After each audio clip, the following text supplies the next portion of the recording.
This audio book is a member of the Witness to History series.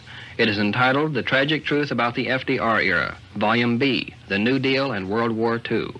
It was recorded on February 11, 1976 by Colonel Curtis B. Dall and Dr. Peter BETER. For a complete introduction, please refer to Volume A of The Tragic Truth About the FDR Era. Colonel Dall, how would you trace the development of Eleanor Roosevelt from a housewife to a world leader, for example? In the political field, well, Dr. BETER, that's an interesting question. You could go into that at length, but I will say briefly that she was encouraged by Louis Howe in particular to become knowledgeable from a political point of view to help her husband rehabilitate himself in political life after his attack of poliomyelitis, which is very commendable. She became highly involved in the socialistic elements of the political area, and she moved more and more, as I see it, to that hackneyed term called the left, if there is such a thing. And she became more socialistic-minded. She became more self-confident. She made a great many more speeches. At first she was very nervous and her voice was not particularly good, but she became very proficient in that. And with the power of her husband being in the White House, she was in great demand, and she became absolutely an outstanding development of, I would call it, a socialistic policy for this country.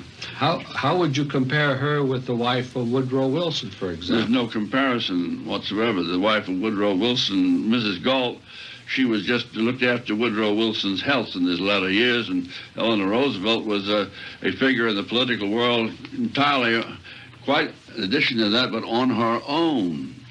She was Eleanor Roosevelt, and she was in some respects more powerful than the president. In what respect? In the, I would say, in the field of human relations. You know, here in Washington, she has been held up over the years as a person who brought many members of the black race from the South here to give them their start. She did that on her own, or was she educated to do that? Dr. BETER, that's an easy question to answer. She did that because you could get votes by doing that, and she was out for votes morning, noon, and night. As you know, many wives are very influential with their husbands. Do you think that she was influential with Franklin? Yes, I do. And you mean he followed her advice? In a great many cases, he followed it very closely. And she was getting advice mostly from whom? She was getting advice from a good many people, Dr. BETER, and most of them on the left-wing side. So therefore, anybody who was a moderate or on the conservative side, so-called, could not get in to talk to her about any problems facing America. He could get in probably to talk to her, but I don't think she would be in accordance with the views as expressed there, and she probably wouldn't lay very much stress on that if she had discussed the matter with her husband. So she was very analytical when it came to She politics. was very desirous of personal power. So in many respects, she was like her husband, who was seeking power here in the United States and also worldwide. That's correct, Dr. BETER.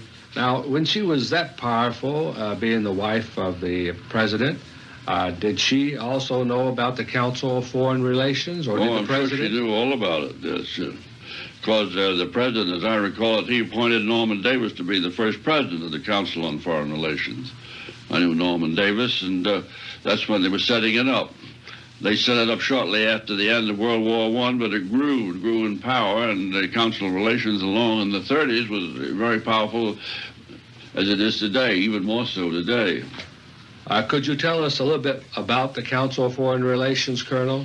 Yes, Dr. BETER, the Council of Foreign Relations, as I understand it, was conceived by a few very large individuals in the financial and political world to overcome the deficiencies of what they recognized as the failure of the peace conference at the end of World War I. In addition to desiring increased political power and ensuring the advent of what we call a United Nations today, whatever that is, the CFR was supposed to set a program which would protect the fortunes of very large owners of this world's goods, such as the Carnegie Foundation, such as the Rockefeller Foundation, and 50 or 100 other very large foundations. Tax exempt. Tax exempt at that time, now almost completely tax exempt. So the background of the Council on Foreign Relations is a power structure. It has a membership of somewhere around 1,500 members, and I would say out of the 1,500 members who are glad to be a member because it's a prestigious organization for lawyers and bankers and doctors and insurance people and what have you, newspaper men. I don't think that there's more than 5% of them that really know why they're members or what really goes on, and I think the strings of the CFR are pulled by at least not more than 5 or 10 men. Does it have a counterpart in England? Oh, yes. Yes. And a counterpart? The Royal Institute for International Affairs in London, and the CFR was supposed to be the American offset number of that, which was set up there at the time of the Versailles conference. And then in addition, there's sort of a merger, and I think you can see in the Bilderberger organization a more or less of a composite assembly of both groups. And the Bilderberger today is headed by Prince Bernhard. The CFR today, how powerful do you think it is? It is my personal feeling that no one can be elected President of the United States today unless it has the approval or the non-disapproval of the Council on Foreign Relations. It's that powerful, in my opinion. It's quite a tight union. You said it. The CFR is also comparable to that trilateral commission that they have set up, as well as other similar organizations, Colonel. I want to bring in some personalities. For example, Herbert Lehman, who later became senator and who played a great role in bringing down Senator McCarthy by accusing Senator McCarthy of being anti-Semitic. Did you bring Herbert Lehman and FDR together? Well, I think I can accurately say that because whereas FDR and Herbert Lehman knew each other slightly in World War I was working at that time for Lehman Brothers and were very friendly with the Lehman Brothers partners, of which Mr. Herbert was the third-ranking one. Mr. Philip Lehman was a senior partner at the time, and when Anna and I became engaged, they were interested in the partnership for which I was working, a very important international banking house, and as things worked out, the Lehmans later came to some dinners that we gave, and FDR and Herbert Lehman became closely allied from a political point of view, Dr. BETER. Not financial, but political, and the seed that I planted certainly grew into a big tree. Well, who were some of these people? I know you've mentioned them in your book, FDR, My Exploited Father-in-Law, but who were some of these so-called left-wingers or... Well, I would say that the Kuhn-Loeb firm and the Morgan firm, to some extent, who were interested in supporting a left-wing group organization at that time, Bernard Baruch. Would you include Felix Frankfurter? Otto Kahn, Jacob Schiff, to some extent Joe Kennedy. Felix Frankfurter? Oh, yes, Felix Frankfurter, but he wasn't too important in the financial world. He was important in the ideological world. And how about the Rockefellers? Well, the Rockefellers were beginning to come into that picture with both feet, and that expanded later on in the 3 or 4 years that followed. How about Louis McHenry? Louis McHenry Howe, that's really a story almost unto itself. I don't know, Dr. BETER, I don't know how much detail you want me to go into, but Louis Howe attached himself to FDR when he was just a reporter for an Albany paper way back there along about 1912 or 14 because he became attached to FDR feeling that he was politically important, and of course he was. He became Assistant Secretary of the Navy. And then Louis Howe later on came to live with FDR when he was crippled, and he became a sort of a political advisor to FDR, and he became I would say a political advisor in a larger sense to Mrs. FDR, my former mother-in-law, Mama And I can remember many nights when Louis Howe was indoctrinating her on the pros and the cons of political things in the United States and going over many newspaper accountings. And so Louis Howe was a very important factor in that whole picture, but I can expand upon that if you have some time. I would like to know what influence he had upon your mother-in-law, Louis Howe. He had a very great influence on Mama, and he had a very important influence on FDR, not quite so much.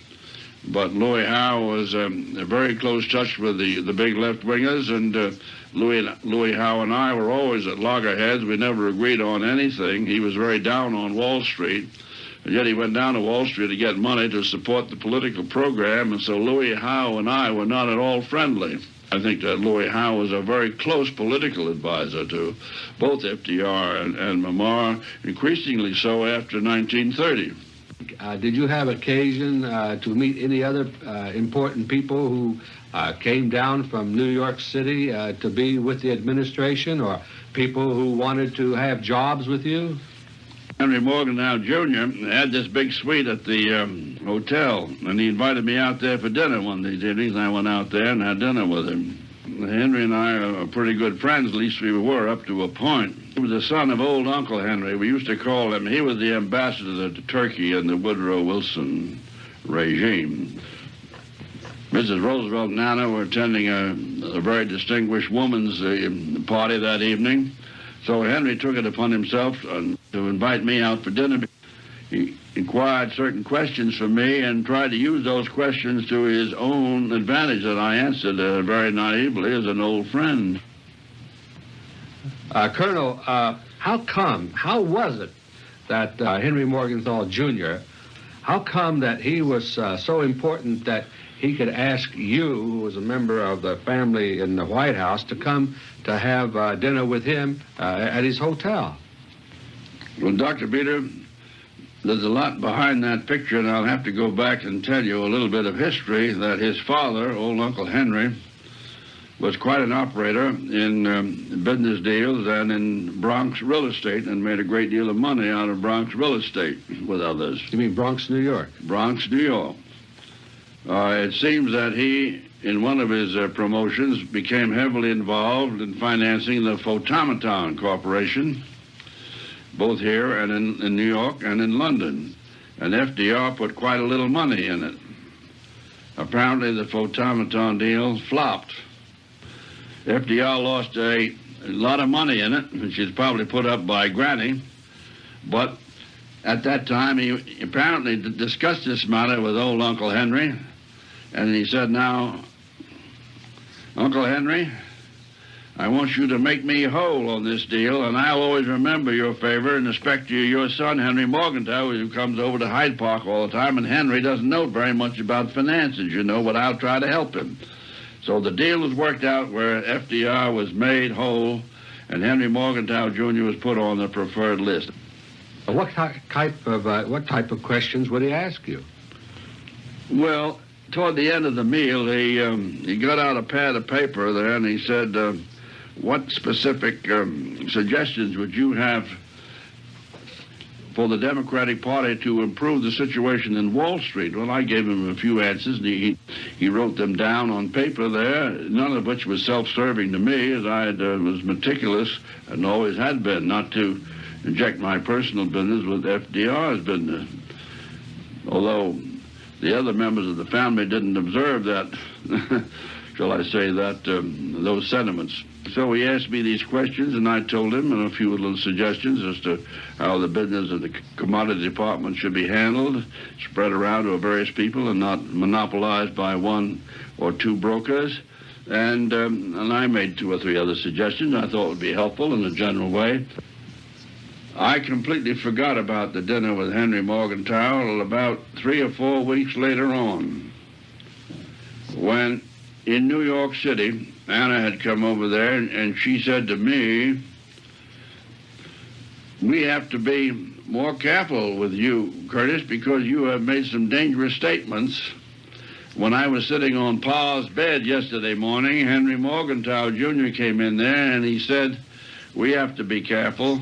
with Curtis, because look what he's given me as a suggestion to improve the Democratic program. Henry Morgenthau took this piece of paper and with great theatrical alacrity tore it up and threw it in the wastebasket. Henry Morgenthau was set up to do that because some of these internationalists were afraid that I might be appointed Secretary of the Treasury. And after this incident took place, Colonel, 2 weeks later, I think something very important happened in the White House. Could you describe it for our listeners? Well, I was down in Washington at the White House for the weekend from New York. And being in and out of there, you see a lot of things that go on. And I happened to notice one morning, or about 8:30, early in the morning, 5 or 6 very unusual-looking men with long beards were shepherded by Louis Howe into a room downstairs, and they looked rather awed at the surroundings, and it was very sort of a hush-hush kind of a deal. It just aroused my curiosity, and I asked the usher a little later on who the schedule of visitors were that morning in the White House.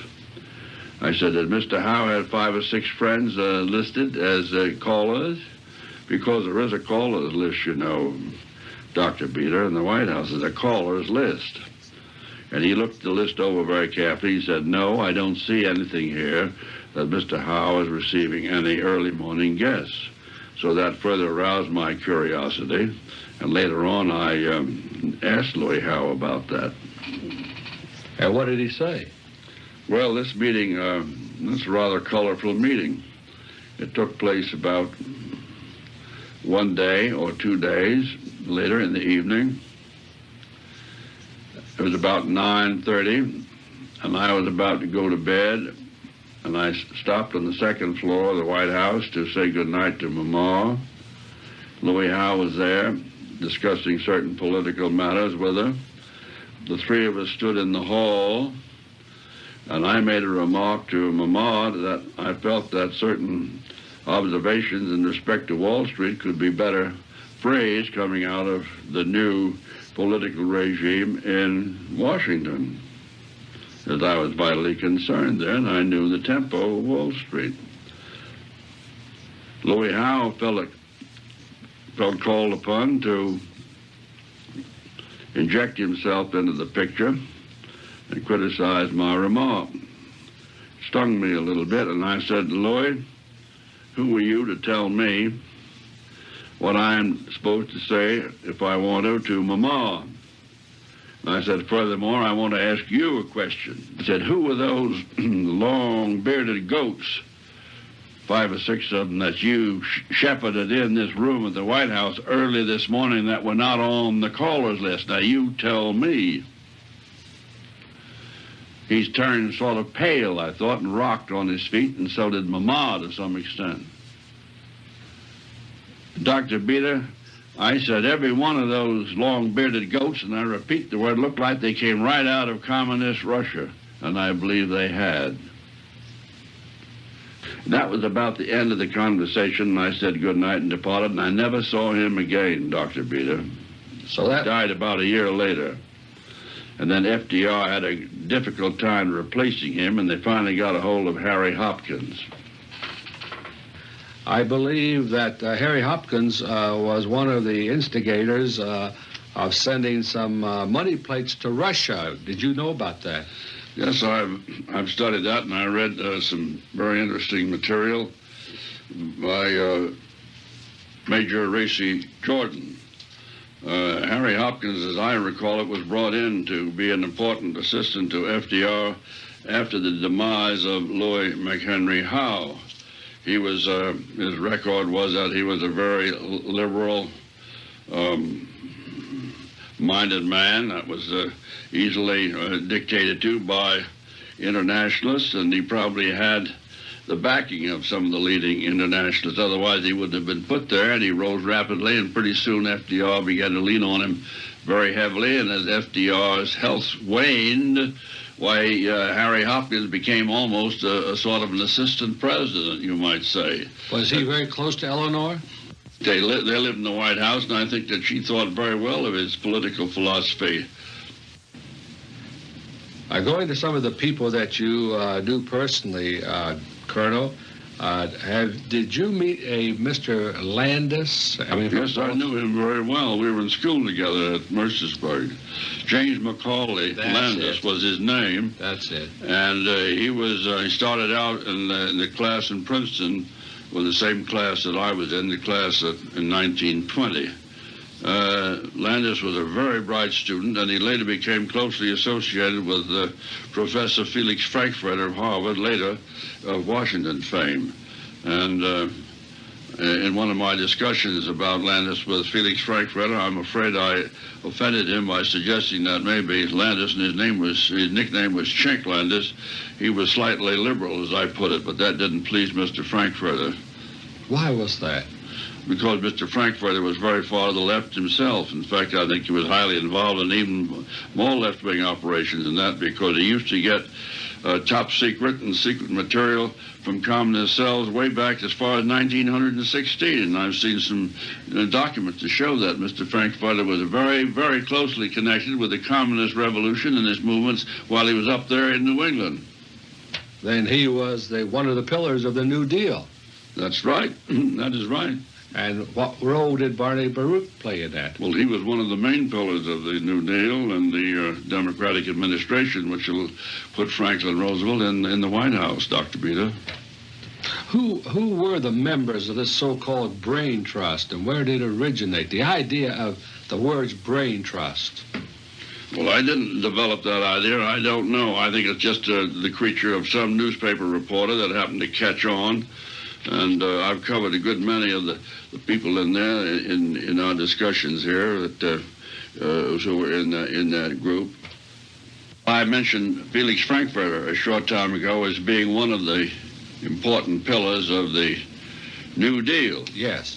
And close to my father-in-law. You may also be surprised to know that I've been told on good authority that he was the nephew of Judge Brandeis on the Supreme Court, who was appointed there by Wilson in a rather unusual story. You mean Louis Brandeis? Yes. And what was this unusual story? It goes back to Woodrow Wilson's days in Princeton, and he wandered down the Primrose Path a little bit, and a well-known widow in Princeton was in possession of a great many of his love letters, as the story goes. When Woodrow Wilson got to Washington, and 30 days or so had elapsed, he had a call from Samuel Lindemeyer, a big New York lawyer. And the conversation went like this, such as I have had it told to me. Mr. President, I represent a client whose son is in trouble with one of the banks here, and he needs some money to bail himself out, and we would like to have you come up with about $150,000 to take care of this matter involving Mrs. Peck.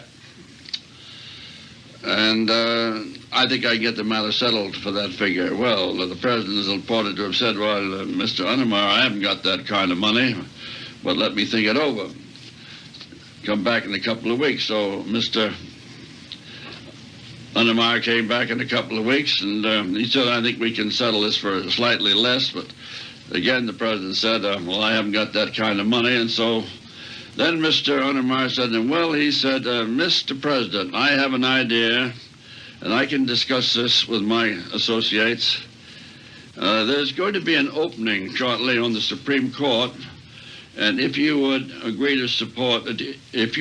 to appoint Louis Brandeis to the Supreme Court, I will take this thing up with my associates and see if we can get this matter settled for the benefit of all concerned, of course, which is what I want to do. And the president reportedly said, why, Mr. Unnemeyer, that's a very good suggestion. Let's think it over. And the meeting ended that afternoon, and in due course, Mr. Louis Brandeis was appointed to the Supreme Court. and the matter was closed. I think that's a very unusual story. What a story. What a story that is. Of course, you know, being a lawyer, I've always been able to study the opinions of Louis Brandeis, and they are very penetrating. Well, he's a very outstanding lawyer. And now we find ourselves in the 40s. I understand that you were very instrumental in creating a gas transmission company. Well, in the beginning of 1940, I organized and formed a company to bring natural gas into the Appalachian area. It was called Tennessee Gas and Transmission Company. We got gas from Texas and Louisiana, and we were to bring it up here. I met very, very formidable opposition from the powers that be in the gas world, but finally we succeeded in getting a permission to build this line, and it came up from Texas into the Appalachian area. And then after I went into the armed forces in World War II, the company, under the able management of men in Houston, Texas, the company grew and grew, and then it changed its name to Tenneco, and it's a several billion-dollar company today, a large conglomerate, and I'm very proud to be able to say that I was the founder of it and the first president of it. But I resigned when I went into the armed forces. You did volunteer your services. I know you were in the First World War. That's right. I enlisted in the First World War as a second-class seaman in Uncle Sam's Navy. And I emerged from that, Dr. BETER, as an ensign in naval aviation, having served overseas, both with the Royal Naval Air Forces in England and later on in our air stations in France. In World War II, I volunteered to join up again, and I was at that time a major, and I served for a number of years and finally ended up as a colonel in the inactive reserve of our Air Force. And I have had 13 and a half years of active and volunteer service in Uncle Sam's forces. Going back into more detail on this gas transmission company, did you have any difficulties in trying to get the permissions from the Federal Power Commission? Great difficulties, Dr. BETER, almost insurmountable. In fact, I had opposition from the Standard Oil of New Jersey subsidiary, the Hope Natural Gas, the J.H. Hillman Jr. Interest of Pittsburgh, who ranked second to the Mellons there, the soft coal lobby of the South, with various important labor leaders appearing against it. It was a very difficult, very, very difficult job to get that in, but my judgment proved to be right, and it performed a real service to aid the sinews of fighting World War II. This company was headed by a gentleman named Mr. Tonkin. They opposed our application for a certificate of public convenience and necessity before the Federal Power Commission. I felt that their opposition was unfair, particularly during wartime, so I went to see an old friend, Nelson Rockefeller, whom I knew years ago in North Tarrytown, and I asked Nelson if he wouldn't speak to Mr. Tonkin and ask him to withdraw his opposition to us merely during the time of war, when all Americans should join forces. At the conclusion of the war, why we could resolve our respective differences, because the Hope Natural Gas Company was a big company and Tennessee Gas and Transmission Company was a very small one, of which I was the head. Well, Nelson told me, he said, well, Kurt, he said, I haven't got anything to do with the oil business anymore. I'm the coordinator of Latin American affairs. And I said, yes, I know you haven't got much to do with the oil business, Nelson. You and your family, you just control it. Now let's get down to business. I said, please, let's cooperate during the wartime. So he says, okay, Kurt. He said, okay. He said, you send a telegram to Mr. Tonkin to collaborate during the wartime, and I think that's a good suggestion. I said, thanks very much, Nelson. Best regards to you, and I went away. I sent Mr. Tonkin a wire that afternoon, And he replied the next morning with a very testy wire to me, I am not interested, quote, I am not interested in saving critical war materials, period. Well, in 30 days, Mr. Tonkin was no longer president of the Hope Natural Gas Company, and Tennessee Gas and Transmission Company sailed ahead, and we got our certificate. Dr. BETER, how do you like that one? Well, that's very good news. How would you like this? Now the Rockefeller interests and their associates now control that very company. So you were working, in effect, for Nelson Rockefeller, because even though controlling what company? Tenneco Company. My point is that Nelson Rockefeller said, okay, let you go ahead and do this, and then here they are benefiting, what I'm saying, from your early activities. That's quite possible, Dr. BETER. So they win, whichever way the ball bounces. All right, let me ask you a question, Dr. BETER. How many times do you see the Standard Oil Group lose? I've seen them lose once. When was that? And yet the show is still going on. That's with Ohio, the Standard Oil Company of Ohio, under which BP, British Petroleum, has taken a 25% interest. And if this interest will increase to 52% based upon the amount of oil that is going to be pumped through the Alaskan pipeline. But I assure you that Alaskan pipeline will rarely, if ever, carry oil because of the coming World War. So I think in the end the Rockefellers may win this also and prevent British Petroleum from taking a controlling interest in Standard Oil of Ohio. Dr. BETER, do you think there's a coming war? There's no doubt about it. This is their scenario, and we will go into that later on. I'll be very interested to talk with you more on that point. Right. Now, having related that, we're now going overseas, and you must have had occasion that sometimes carrying secret letters or getting in contact with your old friend FDR and have long talks. Could you tell us anything about that? Well, I think you refer to a situation there which I might briefly comment upon. I was ordered to go overseas to join the 12th Air Force in World War II, and I had said goodbye to the family and friends and had my bags packed, and I stopped by the White House by appointment, of course, to say hello to the President and pay my respects and say goodbye, because we were always very friendly. And I might say, Dr. BETER, that I was one of his mother's 3 trustees, so it should have been very friendly. So she did not want to have me disturbed as one of her 3 trustees, even though I was not technically in the family, which I regard as a very great compliment coming from Sarah Delano Roosevelt. So I stopped in there, and we had a very nice chat.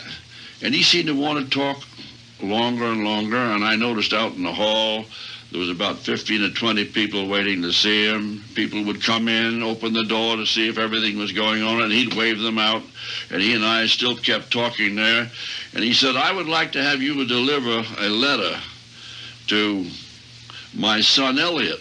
I said, I'd be delighted to, Mr. President, as I was very formal. And so he wrote and wrote and wrote.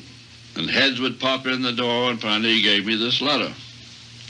I said I'd be delighted to deliver it to him personally when I get there. Well, strangely enough, late that afternoon, I don't know what happened, I never did, but I know my immediate boss in the Pentagon was very annoyed. But orders came back from the 12th Air Force to not have me come there. Now, whether Elliot had anything to do with it, I do not know. I simply know that my orders were canceled and I remained in the Pentagon. So I was forced to return this very personal letter to the President by special messenger, and I don't know what happened, but it must have been very embarrassing to him. One of the most significant moments of my life, Colonel, was Pearl Harbor. I remember exactly where I was in Detroit, having dinner with friends of mine. Where were you when Pearl Harbor happened? I was in Washington, D.C., I believe. Do you recall how you felt when you first heard it? Well, I was flabbergasted, and I couldn't imagine how a situation like that could have happened. unbeknownst to the commanders in charge with reporting the advance of the Japanese task force. I never could understand it until at a later date. If you'd like to have me tell you about that, I'd be delighted to do it. Because I remember very well reading your book, The Warlords of Washington, which contained the secrets of Pearl Harbor, and I wish you would give your impressions around the White House as it existed at that time and subsequent thereto. Well, Dr. BETER, I may be accused of being abrasive, but when I first heard about the real inside story of this thing, I nearly fell on the floor and bumped my head, and it took me about 2 years to get over the effects of it. It was so devastating. There is no doubt in my mind but that the big internationalist powers wanted to get us into World War II in the worst way. Germany would not fall for a second repeat of World War I, and they were staying aloof. So therefore, FDR and Mr. Baruch, and Mr. Frankfurter, and some of the other boys in the hierarchy had to figure out how America could become involved. And so they went via the tripartite treaty with Japan, Italy, and Germany, whereby if any one of those powers were attacked, the others would have to join forces. So the Secretary of War, Stimson, concocted the plan with FDR and others to lure the Japanese task force to attack Pearl Harbor on a specific time. The Japanese task force, according to what Admiral Kimmel told me several years later, right out of his mouth, and he and I became friendly before he died, he said if the Japanese task force had had advance information that the American forces at Pearl Harbor were alerted, they had specific instructions, Dr. BETER, to return to safe waters. So therefore, certain interests on a Saturday night brought all the defenses around Honolulu, Pearl Harbor, in for Saturday night parties and what have you. Some of the carriers were sent away, and on Sunday morning the Holocaust occurred. Admiral Kimmel knew nothing about it, neither did General Shaw.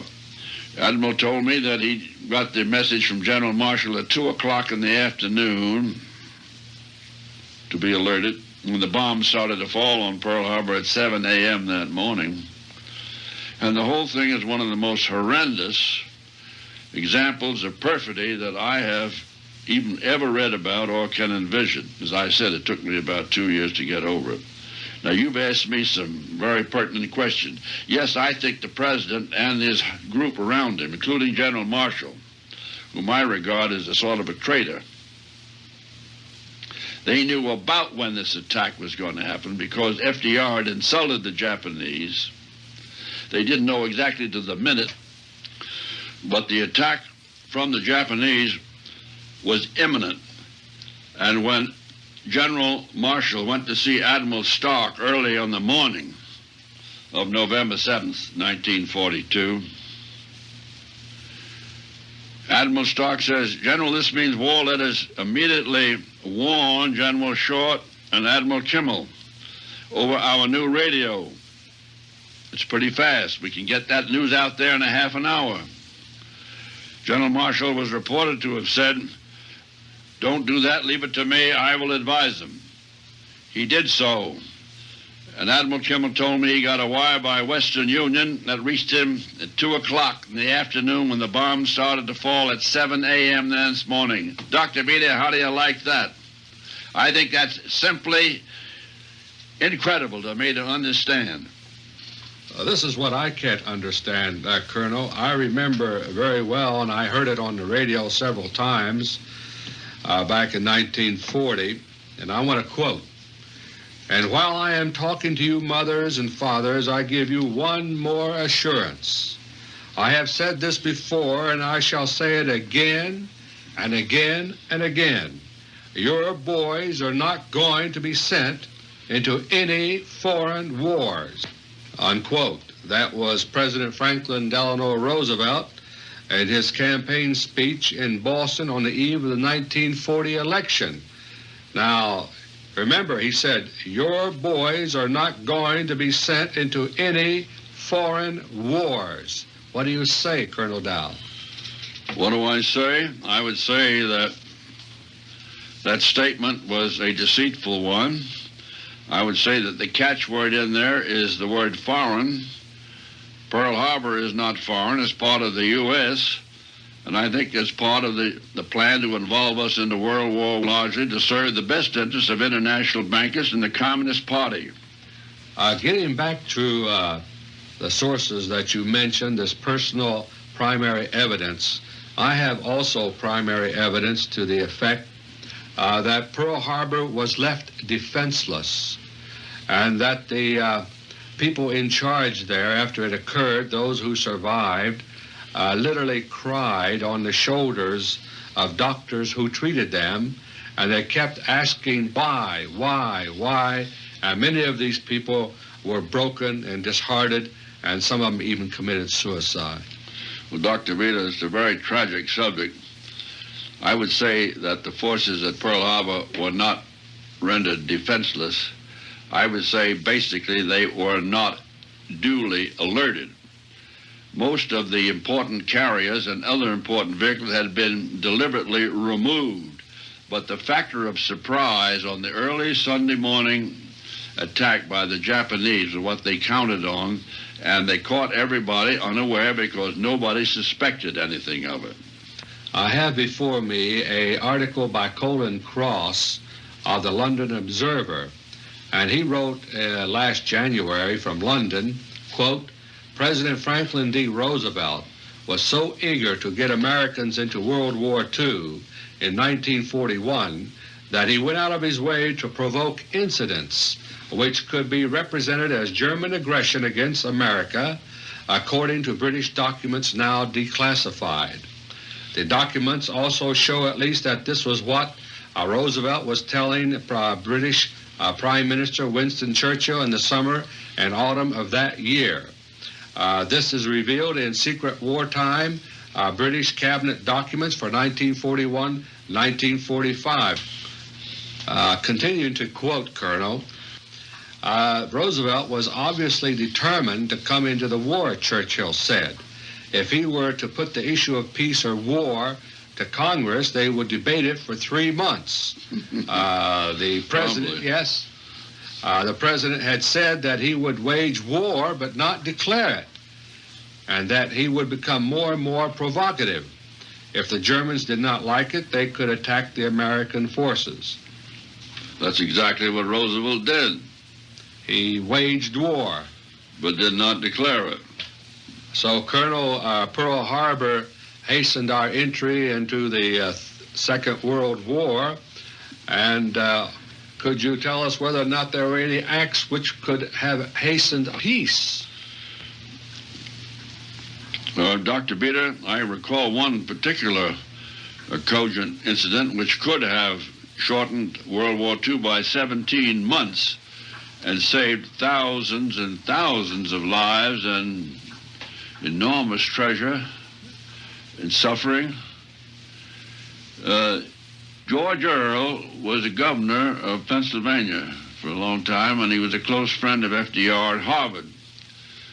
His nephew discussed with me some time ago that I should call on George Earl and talk to him about his office over there in the Near East, where Roosevelt appointed him as a special minister.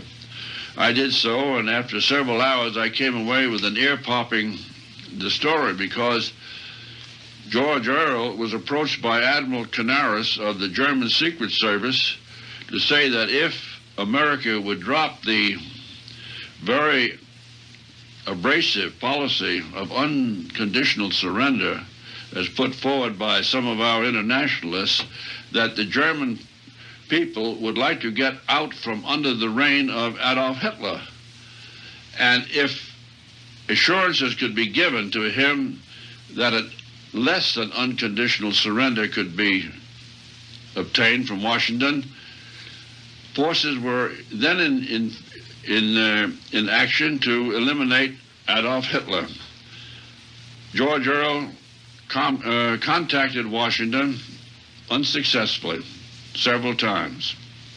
Finally, he got a reply to take this up with the field commander in Europe, which is, of course, perfectly absurd in view of a matter of this gravity. The field commander at that time was General Dwight Eisenhower, and Dwight Eisenhower didn't know any more than a general would know about the high-level diplomatic phases of which Admiral Canaris had approached George Earl on.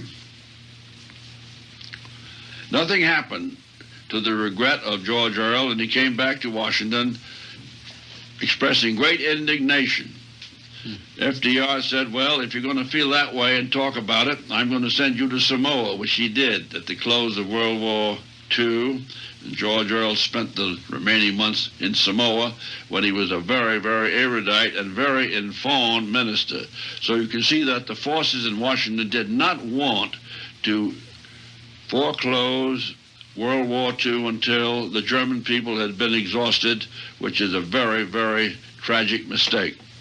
Well, Colonel, that was as far as Germany was concerned. How about Japan?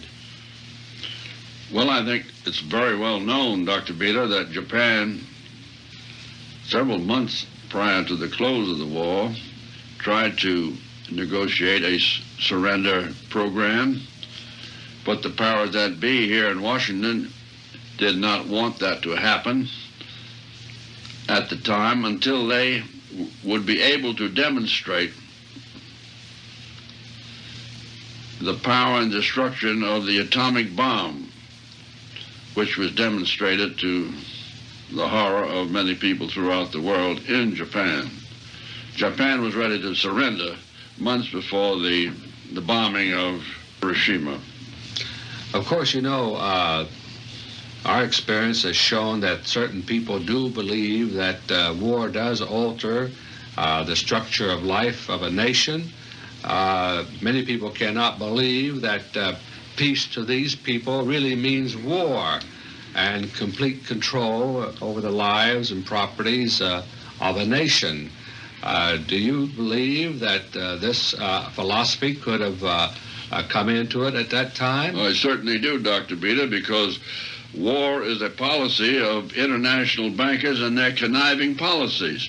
War makes possible for bankers on both sides to reap huge profits. I remember during the Second World War, Colonel, that I had a feeling that under FDR, the country, especially in the third and fourth term of his office, was going down toward a collectivist society. Well, you use the word collectivism. I got this feeling that his experiments in socialism and freewheeling, you might say, from a federal government point of view, had about reached its end, and therefore the powers that be felt that war would be necessary to substantiate a lot of their principles. So we were pushed into World War II. And as you know, wars upset the economic balance. They do a lot of damage to our financial setup, but that's all duly planned for ahead of time, and it generally works out to the profit from international bankers, Dr. BETER, on both sides. Well, that's very hard for the public to understand, but that's what I think.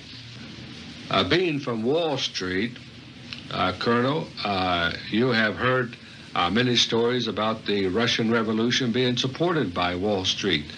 In your opinion, how was this brought about? Well, it wasn't supported by Wall Street in toto. It was supported by certain elements in Wall Street, Dr. BETER, to be specific. And those elements had been there for some time, and it was the internationalist elements in Wall Street that wanted to overthrow the Tsarist regime. And that was for 100 years. That objective had been in mind of the powerful banking interests of Europe, headed by the Rothschilds. Now, various people had come to this country in our banking setup and were in Wall Street, notably in the firms of Kuhn Loeb, Spire, Laudenberg Tallman, and one or two others, notably Kuhn Loeb. And Jacob Schiff was one of the leaders in raising money, important financing, to aid the Bolshevik Revolution in early 1917. Now, the Bolshevik Revolution was changed to be called the Communist Revolution later on, because the word Bolshevik or Bolshevism was a very ugly, unacceptable word, and it helped to mislead the American public. So Jacob Schiff is one of the leaders there, and he had others that helped him, of course, and substantial money went over to the Soviets in the early part of 1917. Well, we were deeply involved in war. That's part of the technique. This was done while the United States was fighting a war. Well, weren't the Rockefellers at that time using these same bankers as their merchant banks and also their investment bankers? Well, I think the Rockefellers used a good many banks, including the Morgan Interest and others there. So I wouldn't point my finger at that one bank. I think the Rockefeller interests were pretty well spread about Wall Street. Yes, and these same type of people, weren't they also influential in bringing in 1913 the Federal Reserve system? Well, the same crowd, absolutely. They were the father and the mother of the Federal Reserve System, you might say.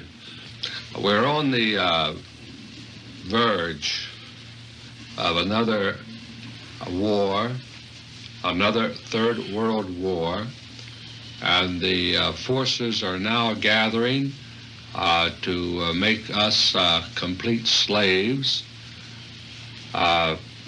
Is there anything that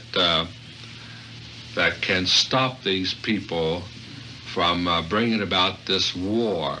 I know that from our efforts and our talks around the country that we've been getting the questions of what we can do to try to stop this war.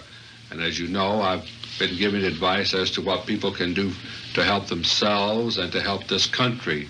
But to try to stop this war that is coming, this will be the Third World War. This will be their third major attempt to subjugate us and to put us under their dictatorial regime, under a one-world regime, if you please, whether it be the Soviets or the Rockefeller-controlled government here. What would you have to say at this time to your listeners if you were in a position to help? Dr. BETER, that's a big question, and I really realize that you know a great deal more about it than I do. I have some feelings, though, that I can express to answer your question as I sit here as a law-abiding, loyal American citizen.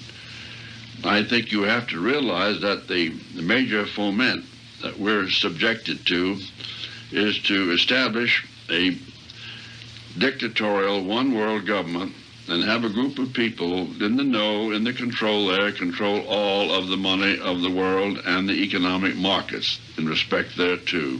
That's what I think.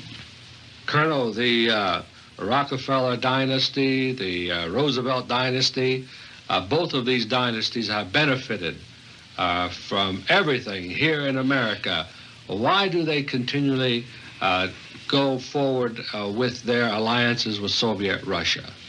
Well, Dr. BETER, that's a difficult question, but a very interesting one, and a great many people ask the same question to me. The best answer I can give to you, and I think it's an accurate answer, is along these lines.